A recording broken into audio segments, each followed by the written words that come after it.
This is Tom Fox. I'd like to welcome you to the Compliance Week 2022 podcast series.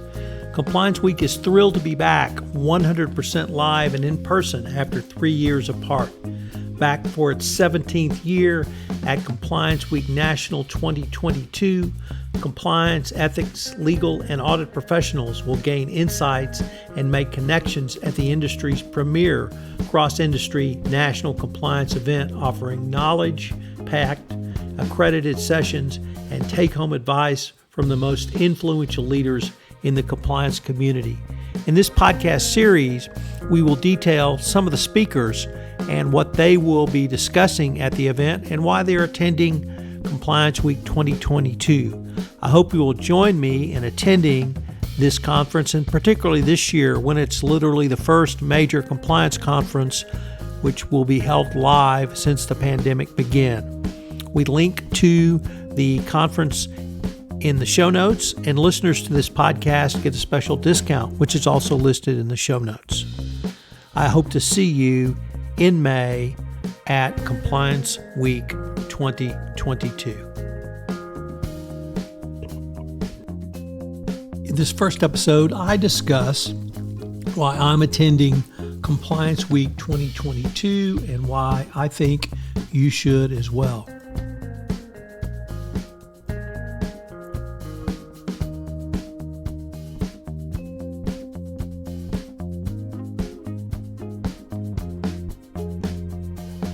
Why should you invest in going to Compliance Week 2022?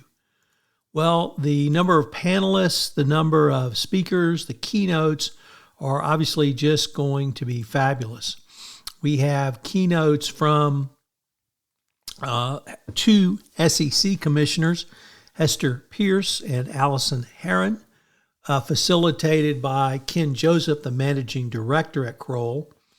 We also will have a great keynote from the award-winning author Matthew Friedman on the human factor of ESG. He is one of the world's leaders, literally, in the fight against modern slavery. There's going to be some great breakout sessions. We've got a leadership panel, the current state of compliance, what's in future for compliance.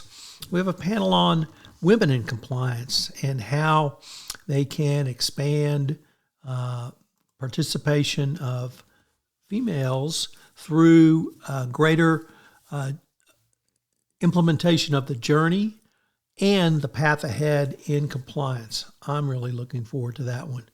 Executive leadership, deep dives into the global regulatory environment, and a wide variety of topics that every compliance practitioner needs to be aware of. The other thing is, of course, this is the first compliance conference, literally since the pandemic started, the first full compliance conference. And as such, it's going to be a great gathering of compliance professionals. If you're like I am and have not done this for many years, or at least over 2 years, you're ready to see your friends. And I'm ready to see my friends. And it's my friends in compliance, it's my friends in the vendor community, it's my friends at Compliance Week, and it's people like you. So I hope that you will consider that component, that part of Compliance Week 2020. It's going to be the first one. And it's going to be a great outpouring of a lot of emotion by a lot of people, I think, around compliance. So the fact that this is the first conference literally since the pandemic began, I think will really add to the overall atmosphere. There are going to be some great dinners. People are going to get together for drinks. We're at a new hotel this year, the JW Marriott, which will allow us to expand the numbers who can attend. And I think that's going to also add to the overall quality of the event. I'm privileged to speak on a couple of panels that I wanted to share with you. Obviously, I'm very excited about both. Karen Woody and I are going to discuss the evolution of boards of directors and compliance as it has evolved under Delaware case law, starting with the Caremark doctrine and moving forward to the Boeing case, where they really touched on points that I think could impact the business judgment rule. That is one of the most sacrosanct rules in compliance, and I think that the Delaware court has made clear boards must be actively involved, not simply passively involved in their oversight of compliance and overall risk management. On the second panel, I'm going to help take a look at how global companies are responding to EU Whistleblower Protection Directive. We're going to be privileged and thrilled to be moderated by Asha Palmer, Chief Ethics and Compliance Officer and EVP at Conversant by OneTrust. But I'm joined by Mary Inman and Allison Ritter, two well-known persons in the compliance community. Mary's got a partner at Constantine Cannon. She's got a lot of whistleblower chops under her belts, and it's going to be great to be on a panel with her and explore these issues. I can't really say enough about Compliance Week 2022.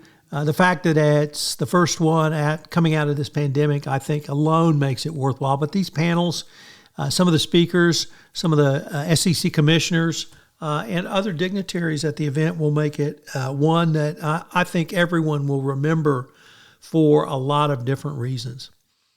We have a discount for listeners to this podcast that I've linked to in the show notes.